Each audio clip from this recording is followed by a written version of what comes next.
Hello everybody and welcome to the final edition of the Spike Ridgley Show for the 2022 season.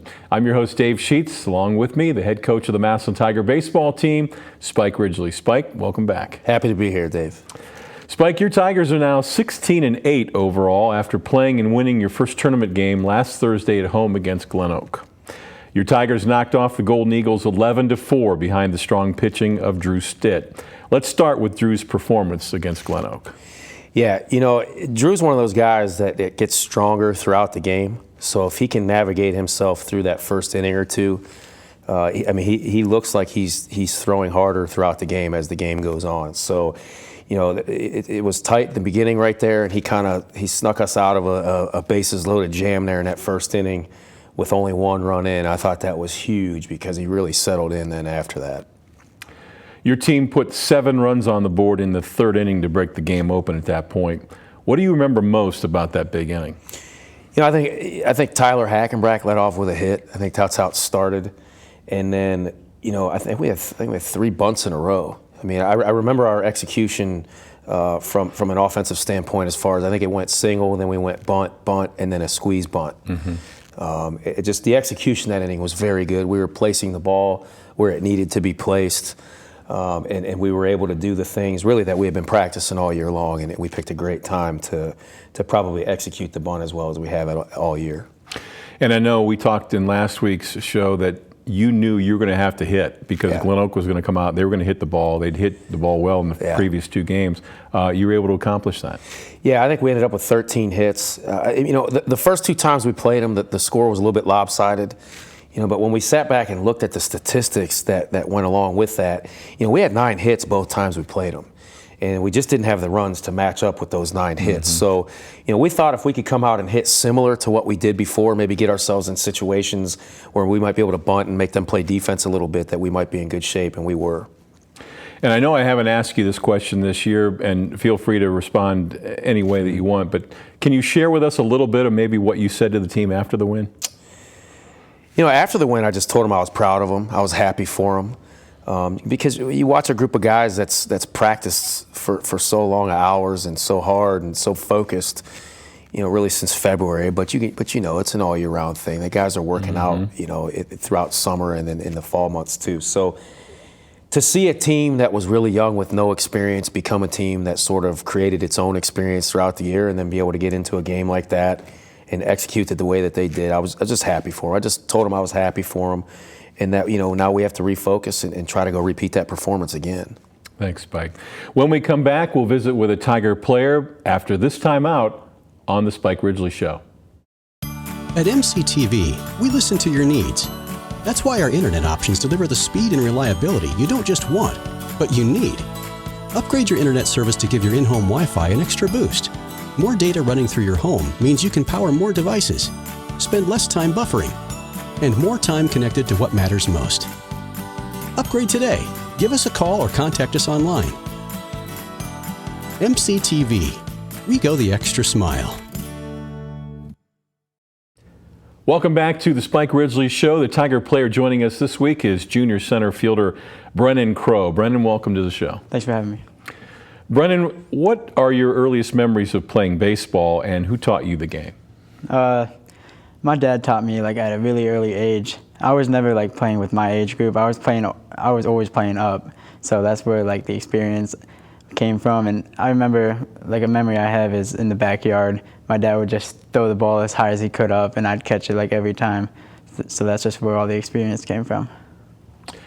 What, if any, personal goals did you set for yourself before the season started, and have you met some, if not all, of those goals? My one personal one was just to play every game, start every game, not get hurt or anything like that, and I have succeeded with that goal. Great.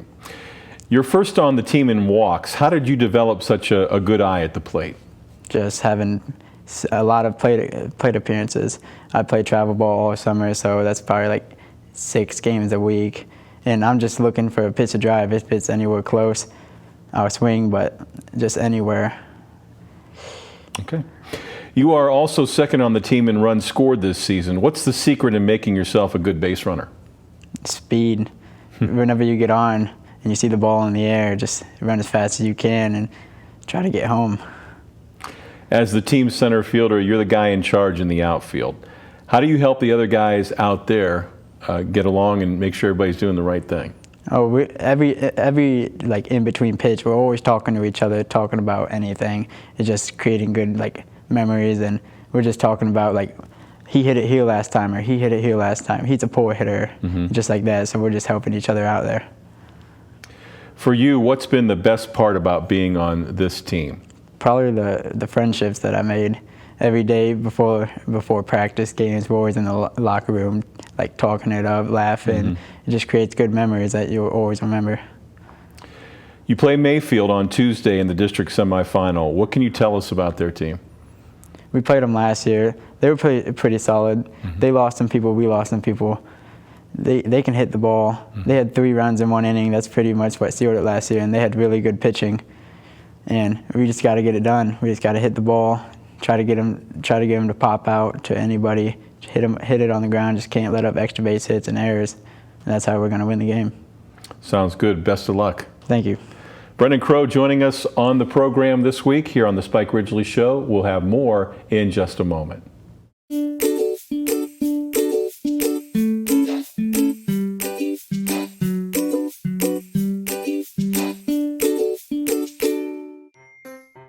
Hello, and welcome to the Stark County Humane Society. Today we're going to give you a few pointers when considering adopting a new furry friend. All animals here at the Stark County Humane Society are spayed, neutered, microchipped, vaccinated, dewormed, and if old enough, heartworm tested for our canine friends. Adopters will receive a free exam within 2 weeks of adoption at local veterinarian hospitals. We encourage all adopters to take full advantage of this. A one-time adoption fee is required for your new furry friend. When you adopt, you get an awesome adoption packet that includes treats for your new fur baby and savings for you. But this is not where the cost of adoption stops. Did you know the average cost of an animal like a new puppy or kitten can cost up to $500 annually? This includes annual veterinarian visits, preventative care, and everyday supplies like crate, litter, food, toys. But I hope this doesn't scare you away. Adopting an animal is a huge responsibility and a commitment. Please take the time to consider the cost of adopting a new pet into your family today. I hope to see you soon at the Stark County Humane Society. Please visit our website or visit us on social media for more information.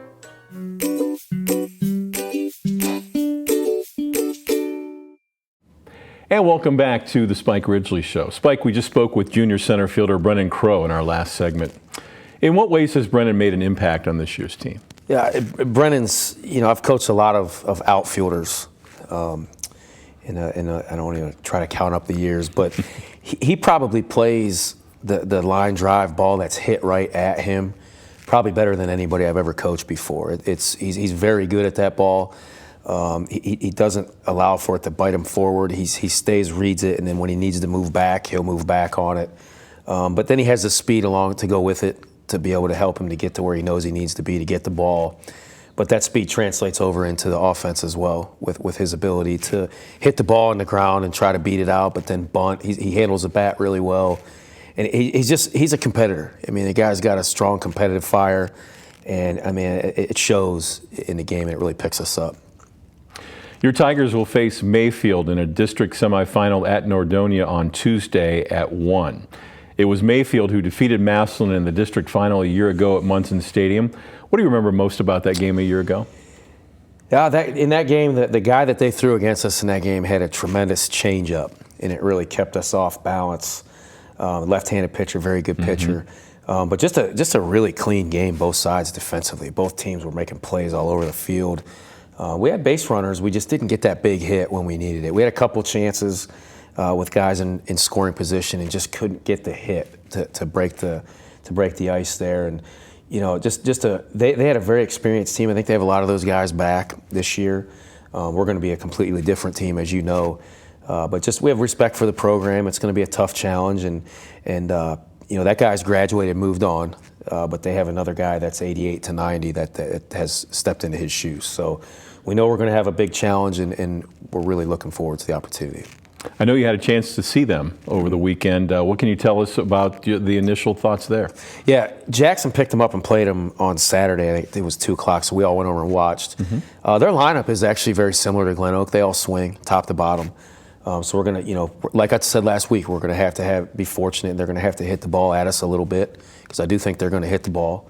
And hopefully we have our opportunities to make our plays, and we do that. So, but they swing top to bottom.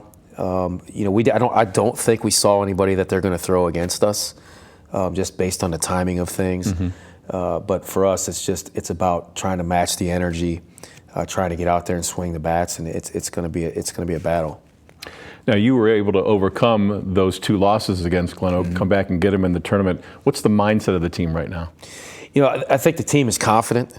I told the guys, but you've worked very hard. You're ready. We're going to go practice again today. We'll do some things that we think we need to polish up on to get us going for tomorrow.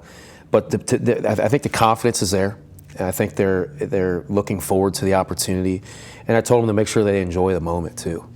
Because this time of year, you're playing baseball this time of year, school's out this week, and you've made it to the districts, and now we're just trying to take advantage of the opportunity. We're trying to get back over there and try to get a quick start, just as I'm sure they are too. We're just looking forward to the opportunity. For our viewers, we are recording this show on Monday afternoon because of the scheduling and graduation. And Tuesday is a big day for your seniors. They'll be getting back to town following the game, just in time for their graduation program, hopefully, inside Paul Brown Tiger Stadium. It's a big day for sure, isn't it? Yeah, their day looks like this tomorrow. So the seniors are going to get here probably about 40 minutes earlier than everybody else. And they're going to go over and practice graduation just by themselves with Mr. Thornsberry, because there's not going to be anybody else there yet. Then we're going to take the kids to breakfast in the morning, because the routine's a little different, so they need to eat earlier, come back and hit, get dressed, and get ready to roll and take an hour bus trip. So we're looking forward to it. You play your way into this situation. Proud of the guys. I'm looking forward to watching those guys compete in this scenario. And then the game's over, you hop back on the bus, and their guys are going to hop off the bus and graduate. So it's a neat opportunity. It's a special time. All right, so we're going to keep things positive. After a Tiger victory on Tuesday, when and who might you face then in the district final? Yeah, hopefully we're fortunate enough to play well enough to get that done. And the winner plays, it'll be Thursday. I think I saw a 4:00 start time on Thursday. So be back at the same place at Nordonia, and the winner plays, I think, the winner of Walsh and Ellett.